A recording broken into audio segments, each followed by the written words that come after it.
He whispered 3 words that broke me. Emotional gay love story, you know that.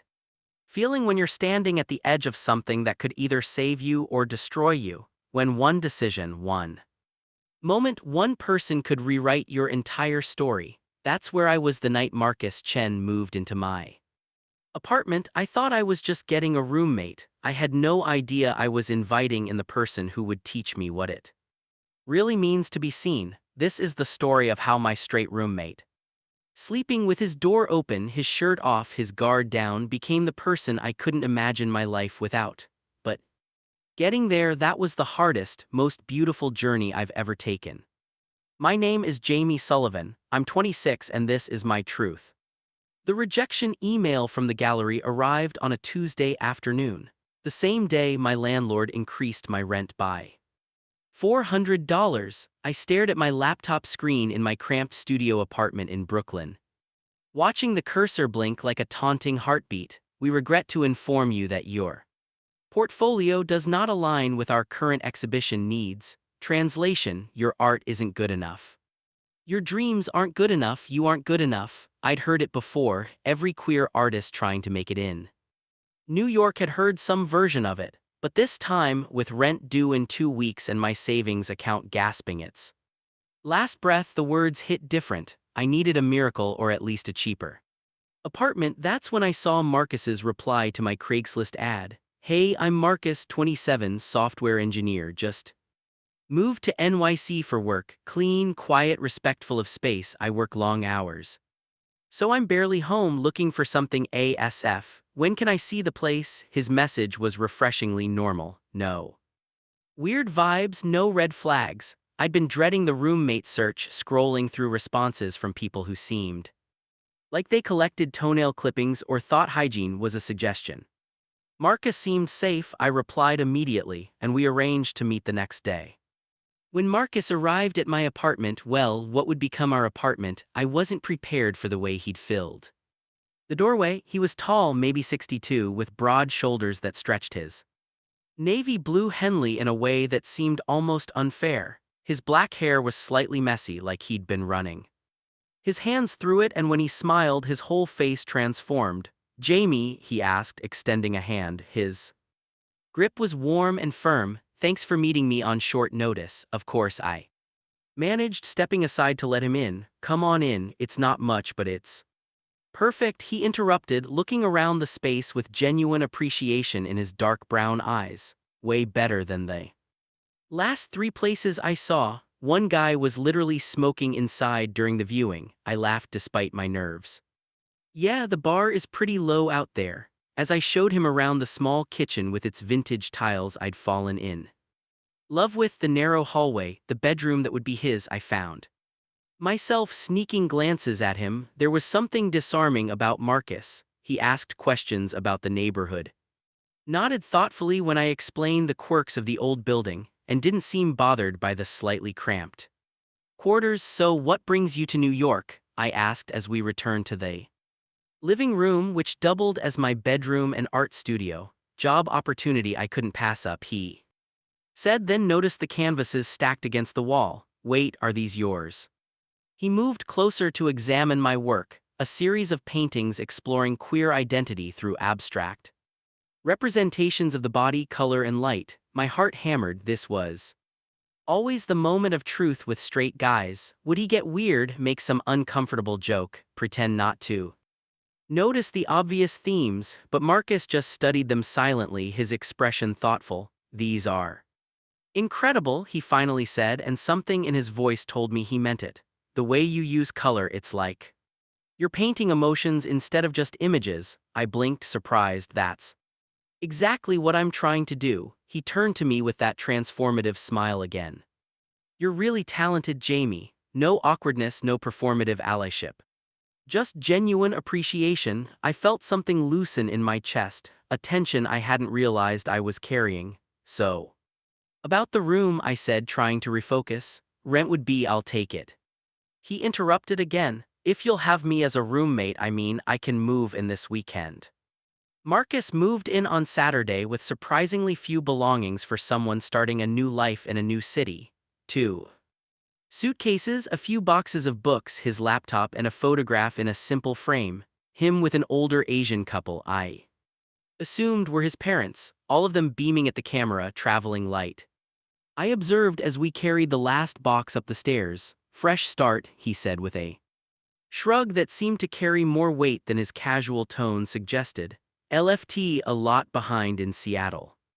I wanted to ask what he meant, but something in his expression told me to wait. We all had our stories, our reasons for running towards something or away from something else. New York was full of people trying to outrun their pasts or catch up to their futures. That first night as roommates, we ordered Thai food and ate it on the fire escape, watching the sun set over the Brooklyn rooftops.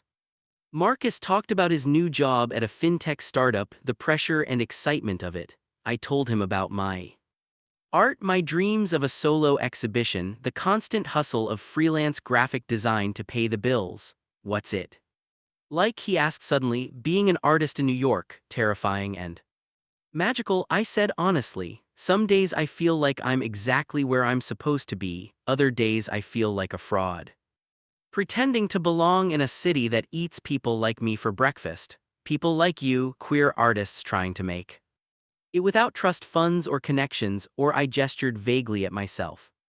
Whatever it is that makes some people's paths easier. Marcus was quiet for a moment, picking at his pad thai. I think people like you, people with real passion and talent, are exactly who should make it. The world needs what you have to say. The sincerity in his voice made my throat tight. Thanks, Marcus, I mean it. He looked at me directly and I noticed the flecks of gold in his brown eyes. And for what it's worth, I'm glad I found your ad. I think we're going to be good friends, right? I could do friends. The first week of living together established our rhythms. Marcus left for work at 7:30 every morning, his hair still damp from the shower, smelling like cedarwood and something clean I couldn't quite identify.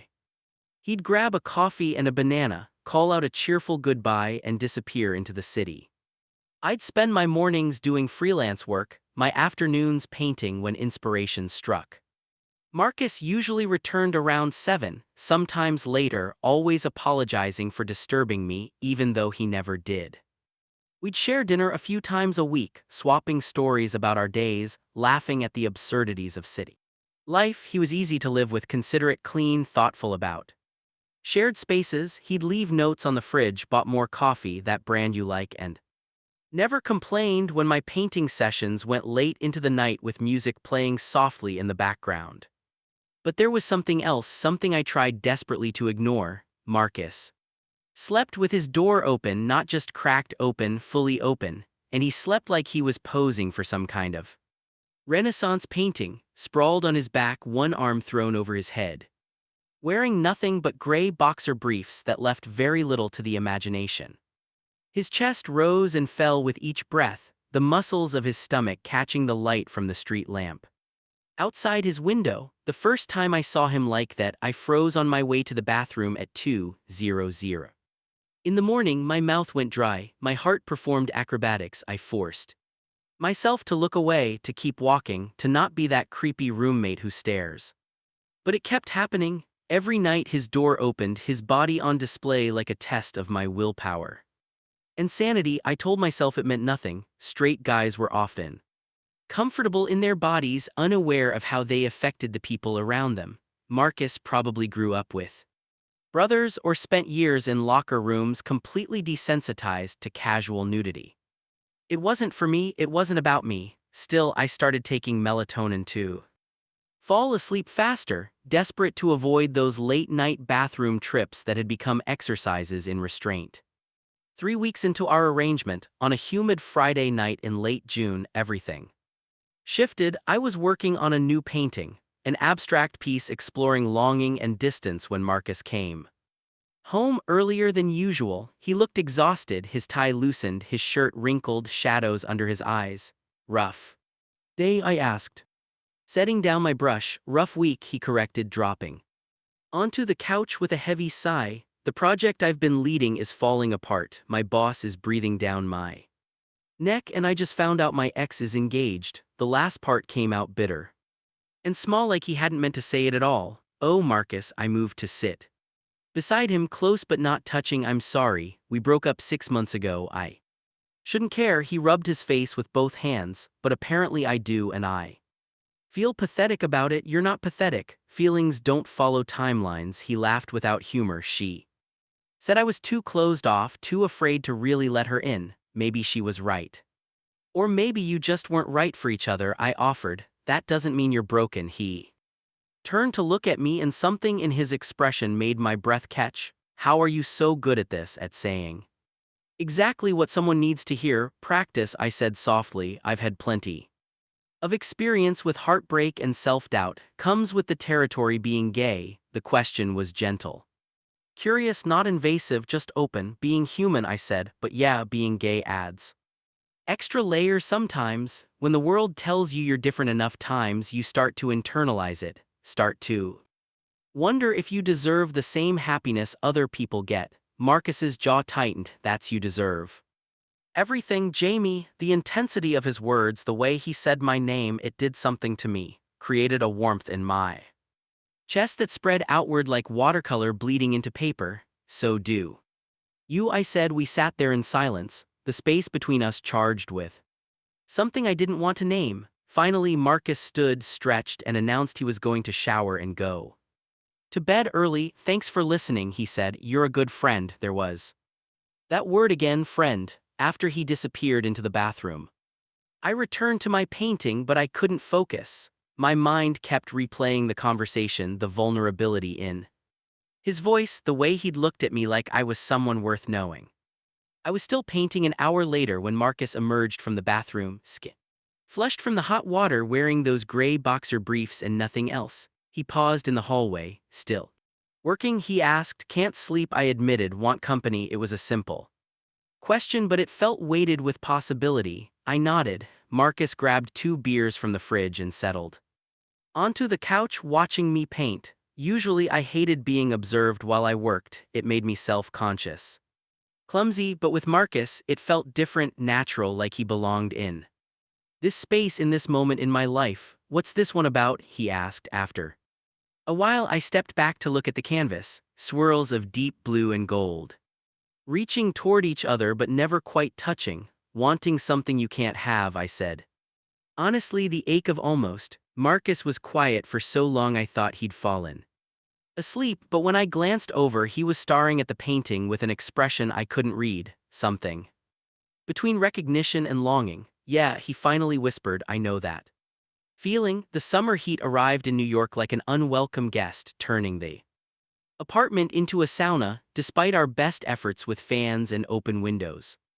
Marcus started sleeping with even less on, sometimes just boxer briefs, sometimes not even those, with only a thin sheet draped strategically across his hips. I became an expert at averting my eyes, at pretending I didn't notice, at lying to myself about what I was feeling. July brought my first real breakthrough as an artist, a small gallery in the West Village, nothing fancy but legitimate, agreed to include 3 of my pieces in a group exhibition. When I got the email, I actually screamed, causing Marcus to burst out of his room in a panic, thinking something was wrong. I got in, I shouted, holding up my laptop like evidence. The Morrison Gallery, they want my work. Marcus's face broke into the biggest smile I'd ever seen on him. Jamie, that's incredible. Before I could process what was happening, he'd crossed the room and pulled me into a hug.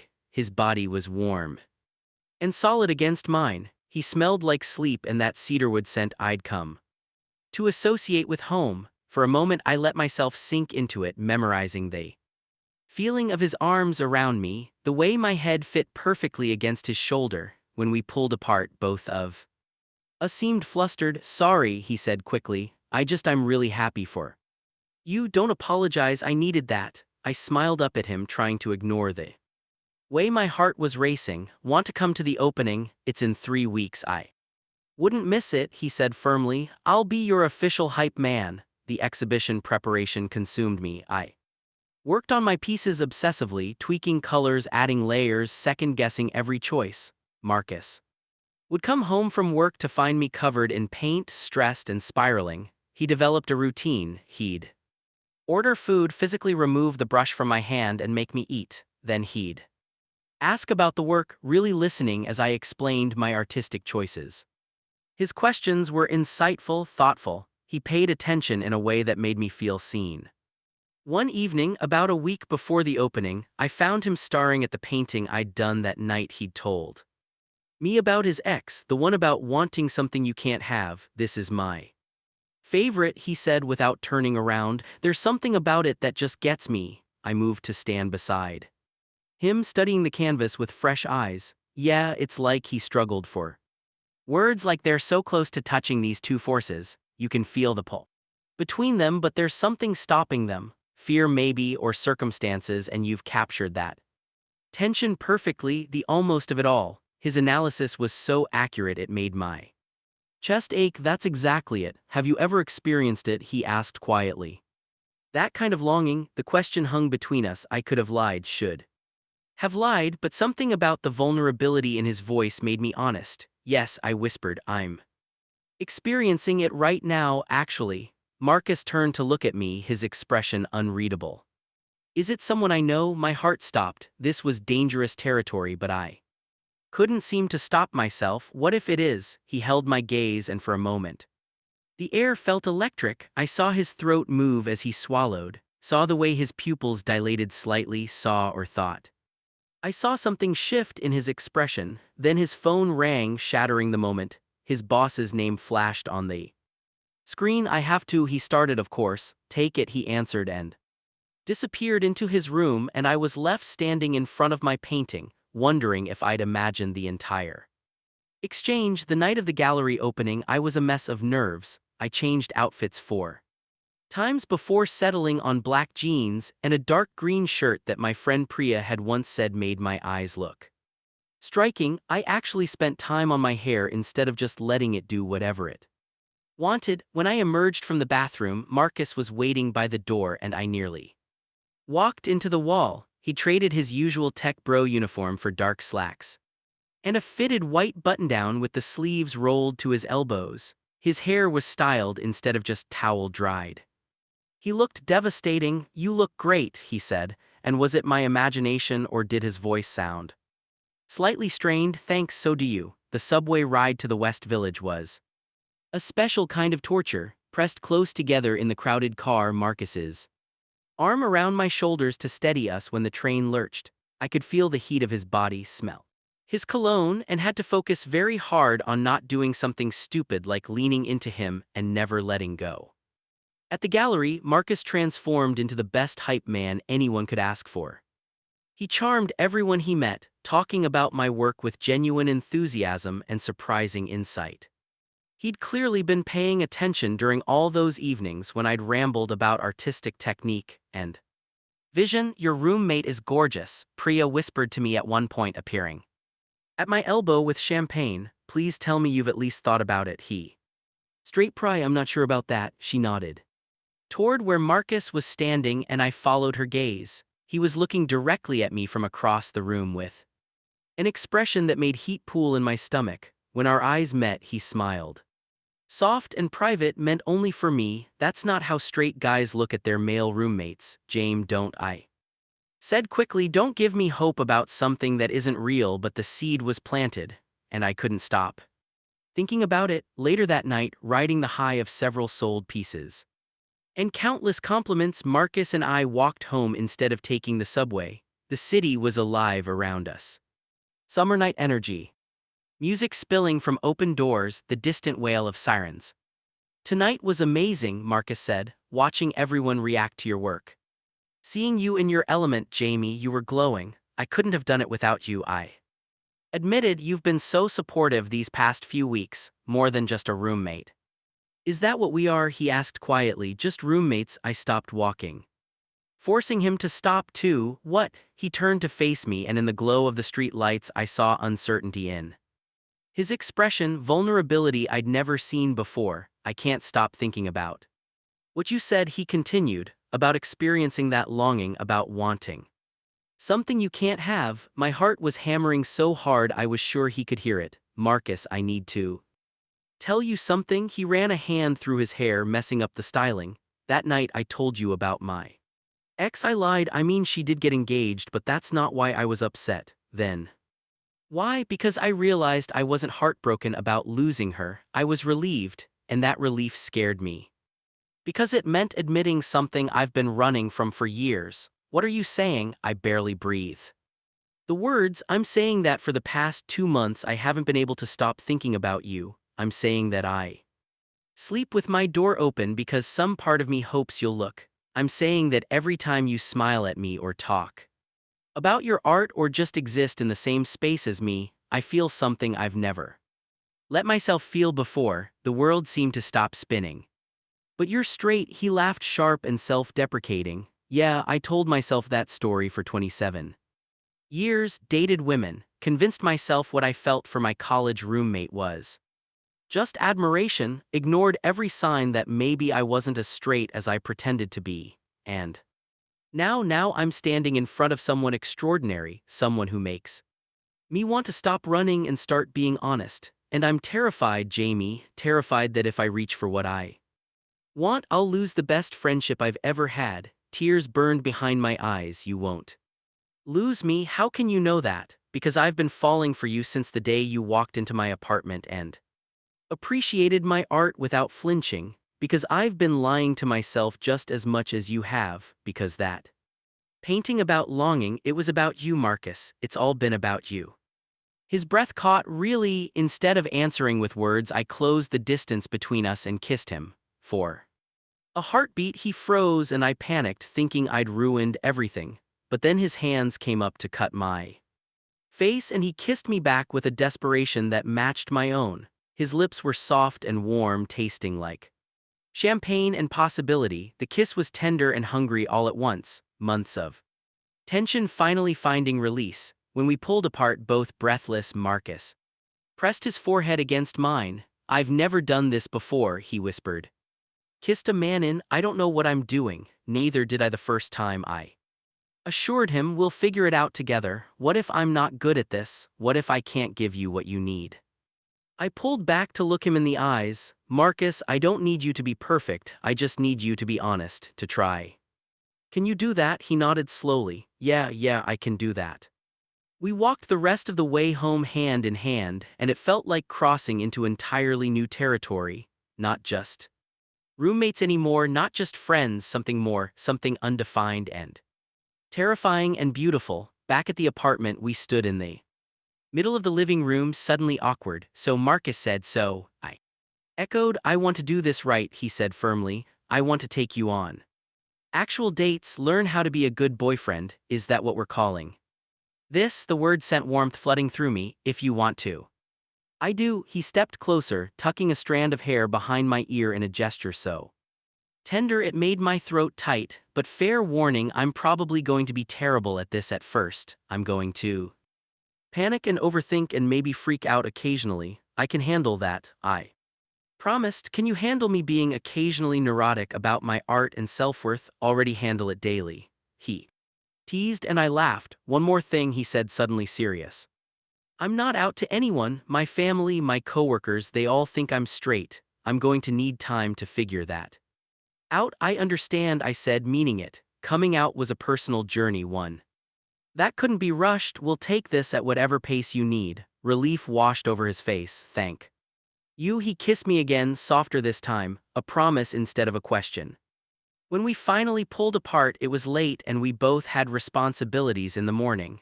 Good night, Jamie, Marcus said, heading toward his room. Good night, I paused. Hey, Marcus, maybe close your door tonight for both our sakes. He grinned, that transformative smile I loved. Where's the fun in that? The first few weeks of our relationship existed in a bubble of secrecy and discovery. Marcus was tentative at first. Every kiss felt like he was learning a new language, every touch carefully considered, but he was also earnest and attentive in a way that made my heart ache. We'd curl up on the couch after he got home from work, his head in my lap while I ran my fingers through his hair, both of us talking about nothing and everything. He'd kiss me goodbye in the mornings before work, quick and sweet.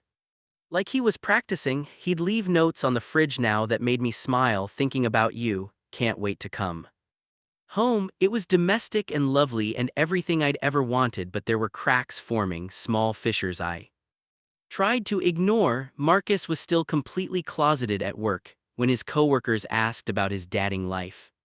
He'd deflect or make vague references to being too busy. When his parents called, which they did every Sunday, he'd take the call in his room with the door closed, and I'd hear him talking about his job, the weather, anything but the truth of his life. I understood, I did. Coming out was terrifying, especially when you'd spent your entire life performing heterosexuality, but understanding didn't make it hurt less when he'd tense up if I got too close to him in public, or when he'd introduce me as just his roommate to anyone who asked. Give him time, Priya advised over coffee one afternoon. He's literally rewriting his entire identity. That doesn't happen overnight, I know. I want to be patient, but it's hard being someone's secret. Have you talked to him about it? I shook my head. I don't want to pressure him, he's already dealing with so much. Jamie, your feelings matter too. Relationships require communication, especially when navigating something as complex as coming out. She was right, but I was scared that if I pushed too hard, Marcus would realize this was all too complicated and retreat back into the safety of his old life. The first real fight happened on a Saturday night in late August. Marcus's company was throwing a summer party, a fancy affair at a rooftop bar in Manhattan. He'd been stressed about it all week, and I'd assumed he was anxious about work politics. It wasn't until the night of the party that I realized the real source of his stress. So what time should I be ready? I asked as he was getting dressed. He paused, his shirt half buttoned. Ready for what? The party, you said it was tonight, right? Yeah, the thing is, he wouldn't meet my eyes. It's a work thing, pretty boring, you wouldn't have fun. Understanding hit me like cold water. You don't want me to come. It's not that you don't want anyone at your job knowing about us. Jamie, please understand, I just started there. If people know if they think I'm gay, I supplied the word sharp, if they know you're gay, it's complicated, he said defensively. The tech industry is supposed to be progressive, but there's still this culture of I don't know, I'm already the new guy, I don't want to be the new gay guy, so I'm just supposed to stay home while you go network and pretend you're straight, maybe mention a girlfriend you don't have. That's not fair. No, what's not fair is being with someone who's ashamed of me. I'm not ashamed of you. Marcus's voice rose. I'm scared. Okay, I'm scared of how people will look at me differently, how my family will react, how my entire life will change. Your life has already changed, I shot back. You're already living a lie every day. You pretend to be someone you're not. At least I had a choice in that lie, he said quietly. You want me to come out on your timeline because you're comfortable being out, but you don't know what it's like to lose everything. The words hung between us, heavy and hurtful. You're right, I said finally, grabbing my jacket. I don't know what that's like. Because the people in my life who couldn't accept me being gay, I let them go. It was painful. But I survived, and I built a life where I don't have to hide who I am or who I love. Where are you going? Out to a place where I don't have to be anyone's secret. I left before he could respond, anger and hurt churning in my stomach. I ended up at a queer bar in the East Village, nursing a drink and trying not to cry. Priya met me there an hour later, wrapping me in a hug that made the tears finally fall. I love him, I said against her shoulder. But I don't know if love is enough when he can't even acknowledge what we are. Love is necessary, she said gently, but so is self-respect. You can't set yourself on fire to keep someone else warm. James Marcus was waiting up when I got home at 2:00 in the morning. He was sitting on the couch in the dark, still wearing his party clothes, looking miserable. I'm sorry, he said immediately. You were right about all of it. I sat down beside him, exhausted. I'm sorry too, I shouldn't have pushed. Your coming out journey is yours. No, you should push. You should demand to be treated like you matter, because you do. You matter more than anything. He turned to face me, eyes red-rimmed. The party was awful. I spent the whole time thinking about you, wishing you were there. And when my boss asked if I was seeing anyone, I almost said yes, almost told the truth, but you didn't. I didn't, he admitted, and I felt like a coward. You deserve better than someone who's too scared to claim you. I don't need you to claim me, Marcus. I need you to figure out who you are and what you want, and I need to know if I'm actually part of that or just a secret experiment you'll eventually regret. He grabbed my hands, gripping them tightly. You're not an experiment, you're the realest thing in my life, the best thing that's ever happened to me. Then prove it, I said softly, not to everyone else. To me, show me that this is real and not just something convenient because we share an apartment. How? Tell me how to fix this. I don't know, I admitted, but we can't keep going like this. I can't be invisible in your life, Marcus. It's killing me. He pulled me into his arms and I let him, needing the comfort even as anger still simmered in my chest. We sat there in the dark holding each other, both of us terrified of what came next. The following week, Marcus made an appointment with a therapist who specialized in LGBTQ+ issues. He told me about it over dinner, nervous but determined. I need help processing all of this, he explained. The fear, the internalized homophobia, all of it. I can't do this alone. That's really brave, I said, squeezing his hand across the table. I'm also going to tell my sister, he added. She's always been the more understanding one. I think if I can tell her, it'll make telling my parents less terrifying. One step at a time. Yeah, he looked at me with such tenderness it made my chest ache. I'm trying, Jamie. I know I'm not perfect at this, but I'm trying. I know you are. Progress was slow but visible. Marcus started being more affectionate in public. Nothing dramatic, but small things, holding my hand on empty streets, keeping his arm around me in queer spaces, referring to me as his boyfriend to the barista at our local coffee shop. Each small step felt like a victory. The call with his sister happened on a Tuesday evening.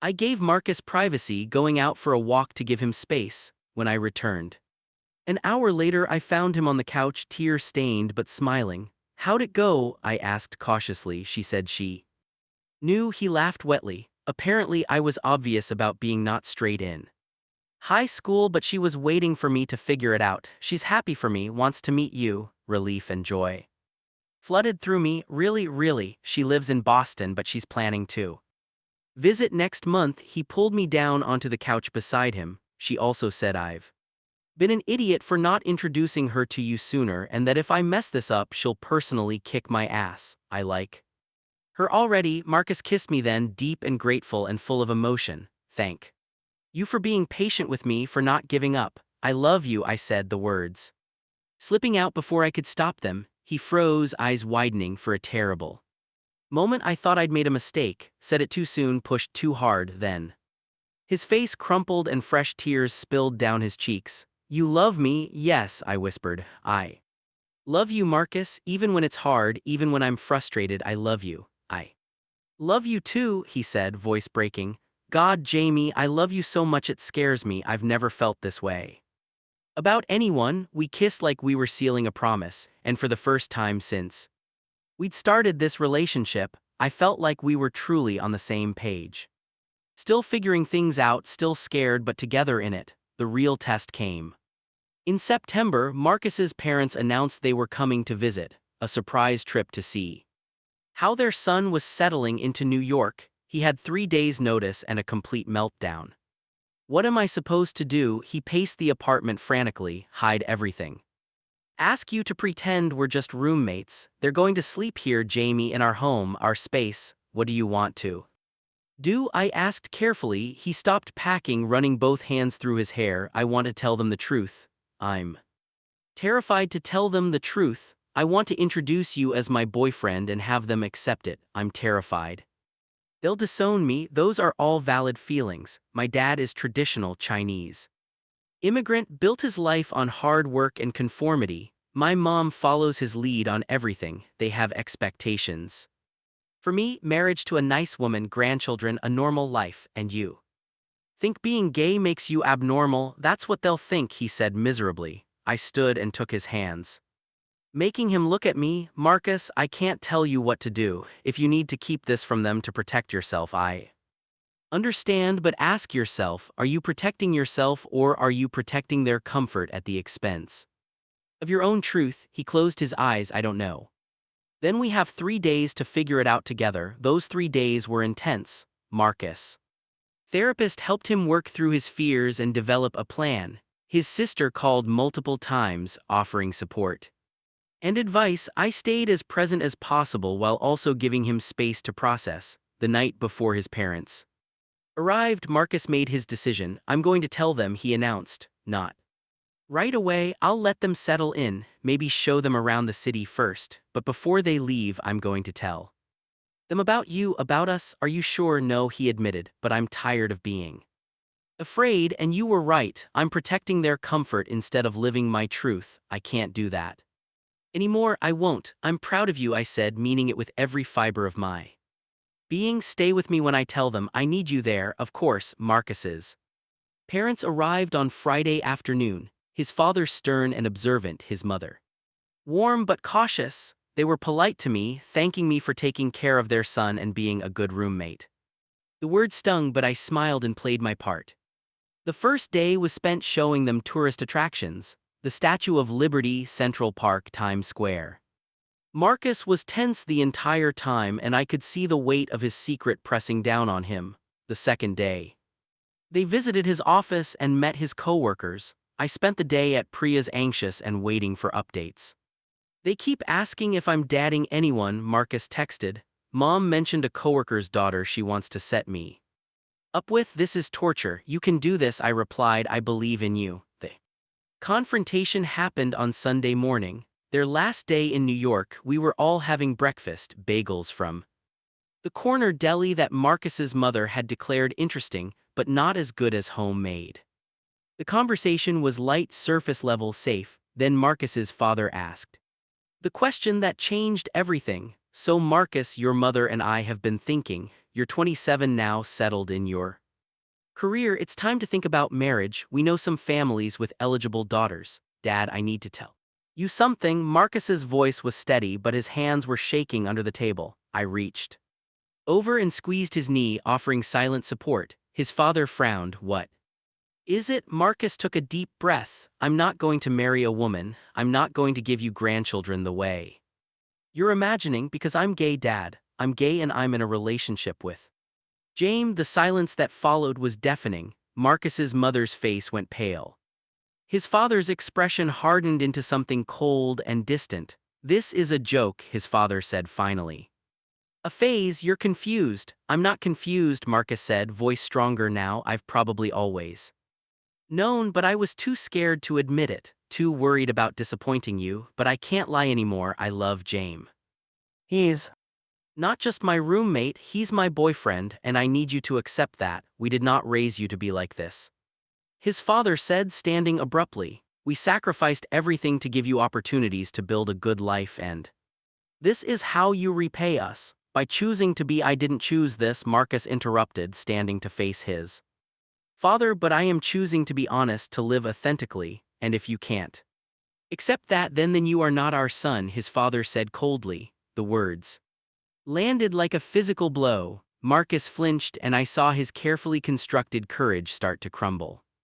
Mr. Chen, I said, speaking for the first time, I understand this is shocking, but Marcus is still the same person he was yesterday. He's still your son. He's still accomplished and kind and worthy of love. You, his father turned on me with venom in his eyes. You corrupted him, influenced him with your lifestyle. That's not how being gay works, I said, as calmly as I could manage. Marcus was gay long before he met me. I just helped him feel safe enough to admit it. We're leaving, his father announced, grabbing his wife's arm, but Marcus's mother pulled away, tears streaming down her face. She looked at Marcus for a long moment, something complicated passing across her features. Are you happy? She asked quietly. Marcus looked at me, then back at his mother. Yes, for the first time in my life I'm actually happy. She nodded slowly, then turned to her husband.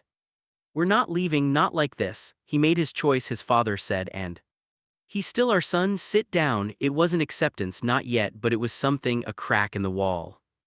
Possibility. The hours after Marcus's father stormed out were some of the hardest either of us had experienced. His mother stayed sitting at our small kitchen table with trembling hands wrapped around a cup of tea she didn't drink. Tell me about this, she said finally, gesturing between Marcus and me. How did this happen? So we told her. Marcus Explained his journey of self-discovery, the years of pushing down feelings he didn't understand, the relief and terror of finally admitting the truth. I shared how we'd fallen into something neither of us expected, how Marcus had changed my life by simply being honest and present. Mrs. Chen listened without interrupting, her expression unreadable. When we finished, she was quiet for so long I thought we'd lost her too. I knew, she said finally, not consciously perhaps, but mothers know their children. I saw the way you looked at boys in high school, Marcus, the way you avoided talking about girls you liked. Told myself I was imagining things because it was easier than facing the truth. Mom, Marcus started, but she held up a hand. Let me finish. Your father and I, we come from a different generation, a different culture. We had dreams for you, traditional dreams, a wife, grandchildren, carrying on the family name. She paused, wiping her eyes, but those were our dreams, not yours, and I'm realizing now that we never asked what you wanted, we just assumed. I'm sorry I'm not who you wanted me to be, Marcus said, voice breaking. No, his mother said firmly, you're exactly who you're supposed to be, and Jamie, she turned to look at me directly for the first time. You make my son happy. I can see it in his eyes and the way he looks at you. That's what I should want for him, his happiness. It wasn't a perfect acceptance speech. There would still be struggles, difficult conversations, moments of misunderstanding.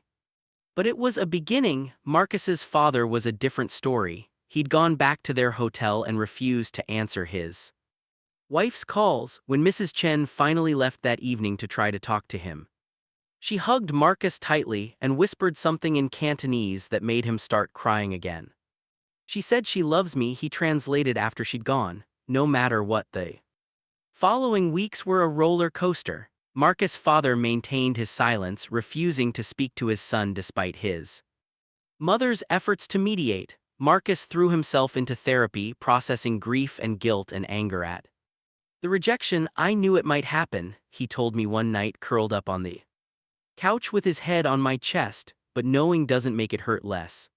You don't have to be okay with it, I said, running my fingers through his hair. You're allowed to grieve the relationship you wanted with your father. I keep thinking about all the times I performed being straight for him, all the conversations about women I pretended to be interested in, all the lies I told, and for what? So he could love a version of me that wasn't real. He lost something, I said gently, but so did you. You both need time to grieve. Marcus coming out at work went surprisingly better. His boss was supportive, and while a few coworkers were awkward at first, most were genuinely happy for him. He even found a small community of other LGBTQ+ employees who welcomed him with open arms. I feel like I've been living in black and white my whole life, he told me one evening, and suddenly everything is in color. It's overwhelming and beautiful and scary all at once. That's the queer experience, I said with a smile. Welcome to the rainbow, babe. October brought Marcus' sister's visit. Man was a force of nature, warm, funny, and fiercely protective of her brother. She swept into our apartment like a hurricane of positive energy, immediately pulling me into a hug. Finally, the man who made my brother grow a spine and live his truth. She pulled back to look at me critically. Yep, you're cute. Good job, Marcus. Marcus groaned, but he was smiling. What? I'm just being honest. Now show me around this shoe box you call an apartment, and then we're going out. I need to see you two in your natural habitat. That weekend with May was healing for all of us. She regaled us with embarrassing stories from Marcus's childhood, asked thoughtful questions about our relationship, and treated us exactly like any other couple. When she caught us kissing in the kitchen, she just rolled her eyes and said, "Get a room, you two are nauseating." It was so beautifully normal, it made my chest ache. On her last night in the city, after several glasses of wine, May got serious. I talked to Dad, she said. Looking at Marcus, he's still being stubborn, but Mom is working on him. She told him that if he can't accept you, he's going to lose both his children, because I won't tolerate him disowning you. May, you don't have to do that. Marcus protested. Yes, I do. You're my little brother. We're a package deal. She squeezed his hand. Give him time. He's scared and confused and grieving the future he imagined for you, but underneath all That he loves you, he'll come around. And if he doesn't, then you'll still have me, Mom, and this adorable artist who looks at you like you hung the moon. You'll be okay, Marcus, I promise. By November, our relationship had settled into something deep and secure. We'd weathered the storm of coming out and emerged stronger for it.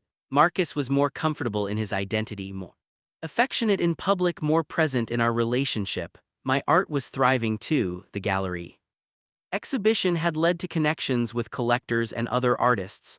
I was getting commissions, building a reputation, finally feeling like a real artist instead of someone just pretending. One evening I was working on a new piece when Marcus came home from work earlier than usual. He had an expression I couldn't quite read. Nervous but excited. I need to show you something, he said.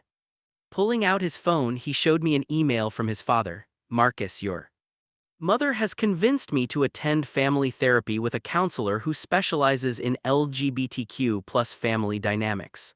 I cannot promise I will change my mind, but I am willing to try to understand. If you are willing to help me try, Marcus was shaking as he lowered the phone. He wants to try, Jamie. It's not acceptance, but it's something. I pulled him into my arms, feeling his tears soak into my shirt. It's a start.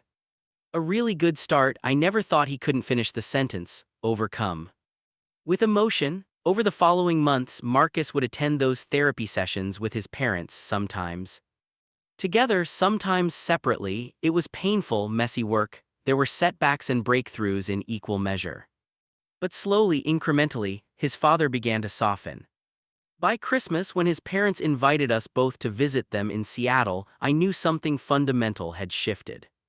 The Seattle trip was surreal. Marcus's father was still somewhat distant, struggling to know how to relate to his son's boyfriend, but he tried. He asked me polite questions about my art. He didn't flinch when Marcus took my hand at the dinner table. He even managed a stiff thank you for coming when we arrived. Marcus's mother, on the other hand, had fully embraced the situation. She pulled me aside on the second day of our visit. Thank you, she said simply, for loving my son, for helping him become who he's meant to be. He makes it easy, I replied honestly. He's remarkable. Yes, he is, and so are you, James. I see how you look at each other, how you support each other. That's real love. She paused, then added, I'm sorry it took me time to see it. You're seeing it now, that's what matters. On Christmas morning, Marcus's father gave us a gift, a framed photograph of Marcus as a child laughing in his mother's arms. Underneath he'd written in careful English, my son then and now. Always loved. Marcus broke down crying and his father awkwardly patted his shoulder, then pulled him into a brief hug. I am trying, his father said simply. For you, it wasn't perfect. It would probably never be perfectly comfortable. But it was real and it was enough. We returned to New York on New Year's Eve, exhausted but hopeful. That night we went up to our building's roof to watch the fireworks over Manhattan. The city spread out before us, glittering and alive, full of possibility. A year ago, I was lying to myself about who I was, Marcus said, wrapping his arms around me from behind. Living half a life too scared to reach for what I really wanted. And now I'm standing on a rooftop with the love of my life, watching the city celebrate, and I've never felt more like myself. He pressed a kiss to my neck. You changed everything, Jamie. We changed each other, I corrected. You taught me that love is worth risking everything for, that I'm worth fighting for. As the fireworks began, explosions of color lighting up the sky, Marcus turned me around to face him. I have something for you, he said, pulling a small box from his pocket. My heart stopped. Marcus, relax, it's not a ring. Not yet. He opened the box to reveal a simple silver key on a chain. This is a key to a studio space in Brooklyn. I know you've been wanting your own space to create somewhere separate from our apartment. I found this place last month and signed a 6-month lease. It's yours if you want it. Tears blurred my vision. Marcus, that's too much. It's not enough. You believed in me when I couldn't believe in myself. You were patient when I was figuring everything out. You loved me through the hardest transformation of my life. Let me do this for you. Let me support your dreams the way you've supported mine. I kissed Him as the fireworks reached their crescendo, the entire city celebrating around us. When we pulled apart, both of us were crying and laughing. I love you, I said so much. I love you too, Happy New Year, Jamie. Happy New Year, Marcus. Here's to new beginnings, to new beginnings, he echoed, and to sleeping with the door open. I laughed at the reference to where it all started, always sleeping with the door open. The invitation to my first solo exhibition arrived in June, a full show at a prestigious gallery in Chelsea.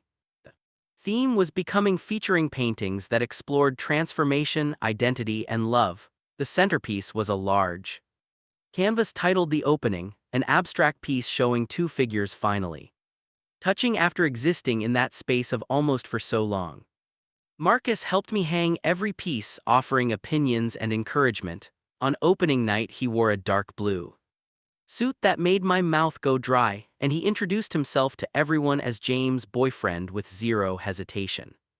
My parents flew in from Oregon. They'd been accepting of my sexuality since I came out at 19, but seeing them interact with Marcus, seeing their genuine affection for him, filled a space in my heart I hadn't realized was empty. Priya gave a speech that made everyone laugh and cry. May showed up with their mother, who'd insisted on being there to support her other son. Even Marcus's father came, standing awkwardly in the corner but present nonetheless. But the best moment came when Marcus pulled me aside into a quiet corner of the gallery. Remember when you painted the opening, he asked. You told me it was about longing for something you couldn't have. I remember. I need you to paint a new one, a sequel. His eyes were bright with emotion. About what happens after they finally touch, about building a life together. Yeah. What would we call it? The Becoming, he said simply, because that's what we're doing, right? Every day we're becoming more ourselves, more us. I kissed him right there in the middle of my exhibition, not caring who saw, because he was right. We were becoming, not perfect, not without our struggles, but authentically, honestly ourselves.